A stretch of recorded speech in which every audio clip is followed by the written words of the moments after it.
let's be honest, if you're waiting for someone to finally tap you on the shoulder, offer you that promotion, it's probably not happening. And in today's episode, I'm sitting down with Hallie, a past client inside of HR Star who went from feeling stuck to landing multiple roles, one internally at her dream company that she was already working at, and she got a promotion for the job that she really wanted, as well as getting an external offer to open up her options and give her choice about where she wanted to go in her career next. In this episode, we're talking about the exact mindset shift, the positioning, the confidence, what she did step by step to go from feeling overlooked the first time she asked for a promotion before we started working together to landing the dream jobs. So if you've ever thought, why isn't anyone recognizing my potential? Or I've already asked for more, that didn't work. You need to hear this because she took some different steps, which landed her dream job. So you need to hear this. Hey, it's Irina Pozan, and welcome back to the Career Cravings Podcast. This podcast has a simple mission. It's to help ambitious professionals like you build the career and life that you've been craving. Over the past 15 years, I've worked as an HR leader, designed hiring systems, led recruitment teams, and I've sat on the other side of the hiring table. I've seen what works in today's job market, what doesn't, and what separates those good candidates from the ones that actually land their dream roles. Now I'm bringing everything I've learned straight to you. Each episode is packed with actionable insights and tools to help you land your dream role sooner. Now let's dive in. I'm so excited to have you here, Hallie, and I know your story is going to inspire so many people. And I'd love to hear, I guess, a little bit of an intro, who you are, where you were before we met, and kind of some of your desires before you joined HR Star. I'm so excited to be here, and I have just really enjoyed the HR Star program. Before I joined, I was in talent acquisition coordinator role and absolutely loved it. And before that, I was in an administrative assistant role. And so I had always kind of been in those help roles, support roles, doer roles, but also with those leadership tendencies coming out in my daily work and my job functions. And so I knew I wanted to level up my career to, no longer be a recruiting coordinator, but be a full-fledged recruiter helping people find their jobs. And that is my dream job, and I'm getting to live it now. And I really don't think it would have been possible if I hadn't invested in myself and advocated for myself through HR Star. I love that so much. And your story is unique because you were working for a great brand and you loved your company. It was just you were ready for more in your role. And not always we can have that opportunity available to us, right? Sometimes the headcount isn't there, or the position just isn't available, or someone in it is in that role and they're not going anywhere, right? So I love that you loved your organization and you wanted more and you made it happen essentially. So I love that so much. And what were some of your thoughts when you were joining HR Star? Like, what was the decision point like for you? Because I know this is a big moment to know whether or not it's the right next step for you. Tell me more about that. Yeah. So I'm just a very, detail-oriented, careful kind of person and how I go about decisions. And so I followed you on socials for quite a while. And I'm just skeptical by nature and thinking, like, should I do something like this? A lot of that negative self-talk of I should already know how to do this. I've gotten positions before. This is the first time I'm struggling with the job search in my professional career. Why am I struggling? I should know this already. That was kind of a lot of what I was feeling. And then I just kind of weighed all the options, and it made sense to join a program like yours that had like group calls, just a lot to it that would help me. I love that. And you're not alone in the skepticism. I hear that all the time. Like I did a series actually with others just like you that went through the HR Star program and had great results. And it comes up a lot because you're right. It's a different perspective you share on sort of beating yourself up and saying, I should know how to get promoted. I should know how to get my resume noticed. I should know like these things, or like it worked before. Surely it's going to work again, right? It's like not the first job you've ever gotten. So thank you for sharing that. So you were going back and forth, and then it just kind of made sense. And what happened once you did join? Well, I remember I did the master class and then I joined, and I wasn't expecting your program to feel so personable.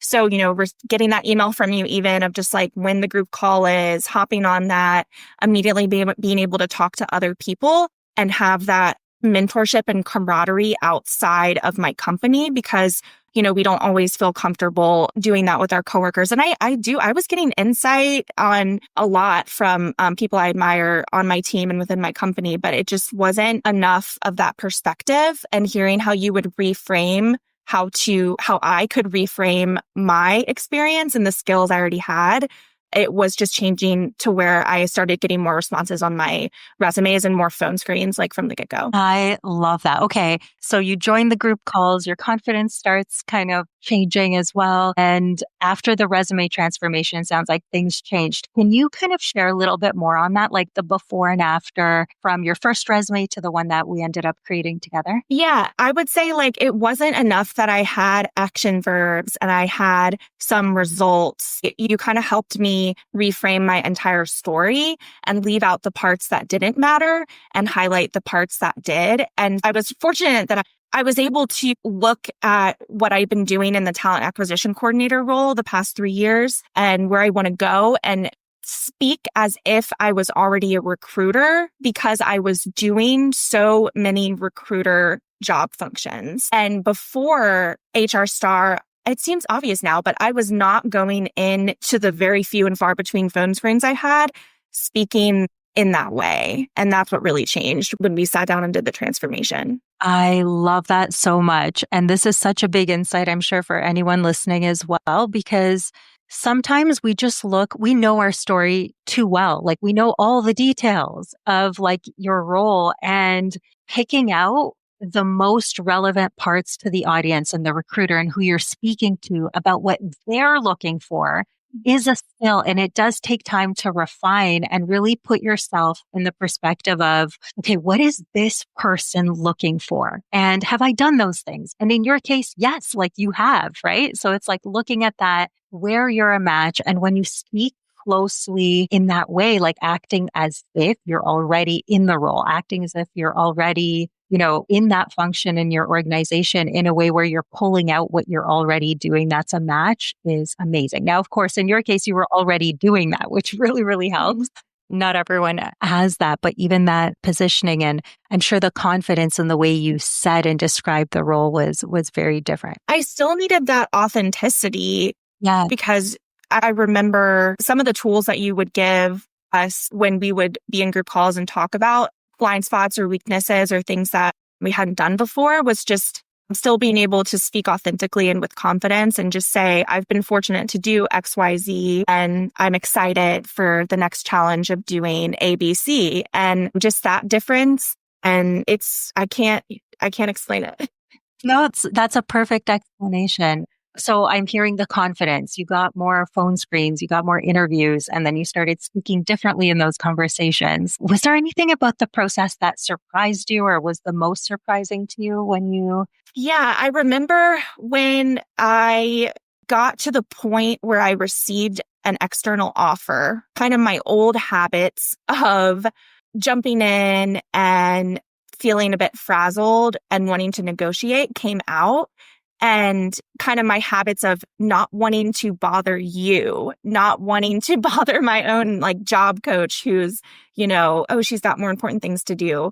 And I kind of started negotiating there on the phone. And I wish I had paused and expressed gratitude about the offer, which is kind of like what you've taught. And so that was just a good learning experience for me, and no regrets. I didn't accept that offer anyway because it was not the right fit, but I just learned that as soon as a development happens in my job search, it's okay to reach out to you, and you're the owner of your own schedule and your own strengths, and you'll get back to me as the client whenever you can. So I know that's also a bit of a unique thing to bring up here, but I just feel like it's so important for those people who self-doubt a lot like me. And so I just appreciated that. And then of course you gave the perfect response, and I was able to kind of use what I had learned there when I was seeking and providing that business case for my promotion. I love that. Oh my goodness. Okay. So, this is such a common thing where months go by, many interviews go by, you finally get an offer and it's so exciting, right? In the moment. And they say something, whether it's good or bad, right? Whether it's like they're lowballing you or they give you this dream offer or they just give you exactly what you had expected. Either way, it's such a natural reaction. And I'm that way too, where like on the spot, I want to be like, yes, yes, yes. Or like, start negotiating or really speaking my mind in that moment because it is an emotional big moment. It's like, you joined HR Star with this purpose and then it finally happens. And of course you want to kind of iron it out and hold that opportunity tightly or try to influence it or negotiate it. And I think what you shared is such a great insight where even though it is so hard and it seems against our natural like reaction or our instinct often, it's so important to just slow down because this is a huge decision for you, right? You were at an amazing organization that you loved already. Now getting another offer is amazing too, to have options to decide. And I love what you said about gratitude because that's always my first piece of advice. Like, emotions are high in the moment, always, even if it's a lowball offer, even if you think it's unfair, whatever aspects, that maybe they're bringing up that you don't agree with at the time, just accepting that, it's not the right time to speak your mind without full preparation and full kind of an audit of like what is being presented and how you feel about it. Right. So yeah, in the moment, just saying like, thank you so much. I appreciate the offer so much. And I can't wait to get it in writing and take a look. And just curious, like, and then you can also ask, right? Like, is the base salary, as an example, is that negotiable? And that's a fair question, but not to kind of go into like, well, I thought it was going to be higher or anything like that. And so many people do that on the spot and it ends up hurting the way we negotiate. Or I know a lot of clients also just say yes right away and accept. They're like, finally, yes. And then I'm like, hold on, wait, maybe it could be better, right? So I love that as a learning, as an insight. And I also love that you reflected and decided, there might be something else out there for me that's more aligned, right? I love generating options where you have multiple options of where you go next because it's such an important part of your life. You spend like 40, 50 hours at work a week and you spend a lot of time there. So it really matters what you're doing and what the culture is like and who your boss is. And it's a really big decision, even in today's market where a lot of people think like they don't have very many options. It's still your life, right? Okay. So I love that. You ended up getting the offer. You went back, you negotiated. It didn't end up being the one, which is totally fine. And I want to normalize that too. People think that they should just accept every offer that comes their way. And when it's not the right one, it's just not, right? You were already had a great baseline of where you were working. And you mentioned a promotion. So tell me like what happened next and how did you use HR Star to kind of drive to the role that you really wanted next? Yeah, I would say that I guess it was within a couple months, a bit of serendipitous because I didn't think a position was going to be available or the option was even going to be there. And the position went live and I had to advocate for myself and ask to apply for it. And I had to ask my coworkers their thoughts and they really supported me a ton.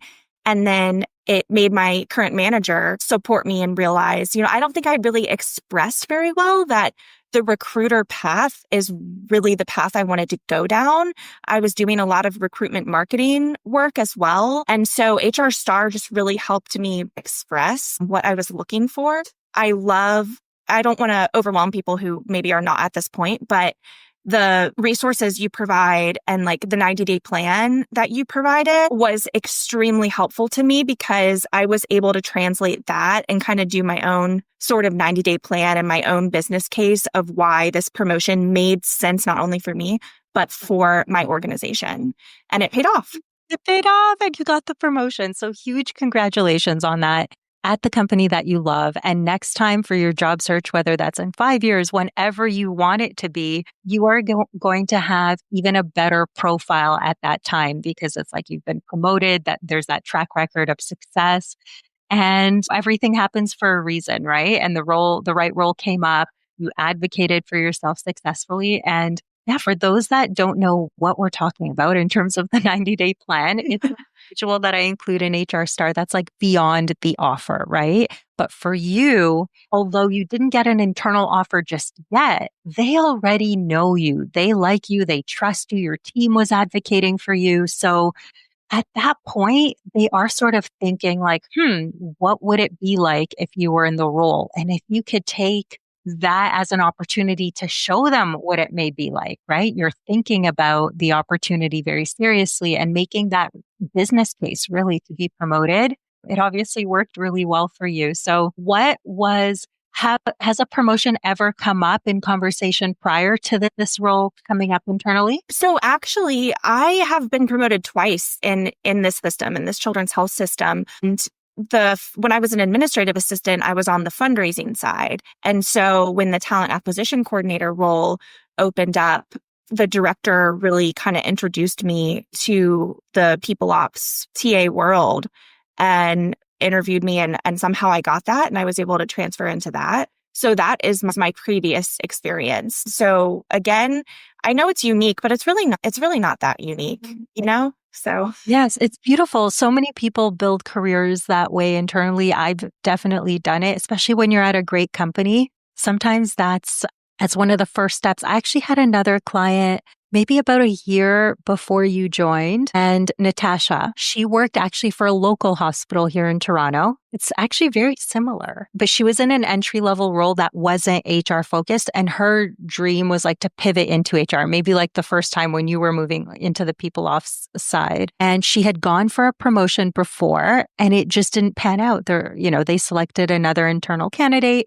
And then inside of HR Star, another role came up. She applied again and got it that second time, right? So people often love to stay at great organizations as long as the opportunity keeps showing up, right? As long as people are investing in you and you're enjoying what you're doing and you're growing. I think that's incredible. And as soon as you hear, maybe it's not possible or I'd have to wait 5 years. Like it's happened to me where I was at a great company that I loved, but I literally knew it would be 10 years until I could have the role I wanted because there was one director of talent role for that company. And I'm like, I guess I gotta go. Right? And yeah, I love that you were open to both. Yeah. And I'm leaving a big missing piece out of it, which is that while I was in that talent acquisition coordinator role, I had advocated with my leadership that I wanted more. I wasn't as successful with what I was looking for. Again, I don't think I knew myself as well and what direction I wanted to go, but I had asked for more responsibility, more rate of pay.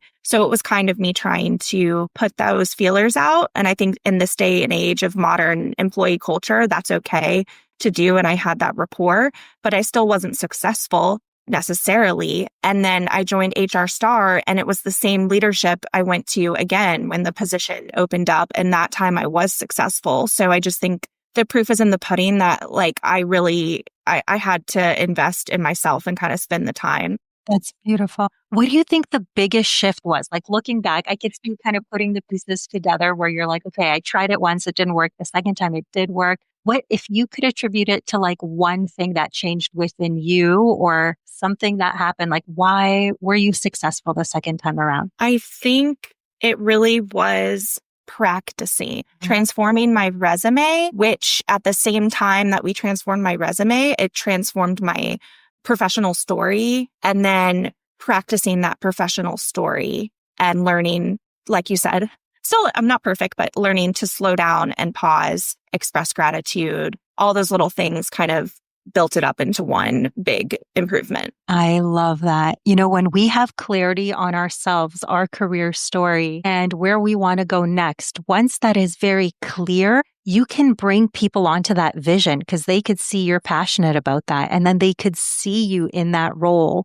Where if you're not sure, like maybe I want to do some people ops stuff or maybe some marketing stuff or maybe some recruiting stuff, then it's so much harder to bring people on board because the vision is hazy and it's a little bit gray, right? So understanding your own story, understanding your desire, what you want next, getting clear on that, and then being brave enough to express it even after you felt like, it didn't work out that time, but I'm still like, this is important to me. This is my career and I'm going to try again. And it worked. So I love that so much. What are you the most proud of in achieving through this journey? You got the external offer, the internal offer, but looking back, like what's the number one thing you're proud of? Just proud of how it's positioned me to do my current job and how I approach candidates. It's a little bit meta because, we're in HR, talking about HR, going for that HR role. And so it's when I'm spending time working with other candidates, I'm just wanting to give them that excellent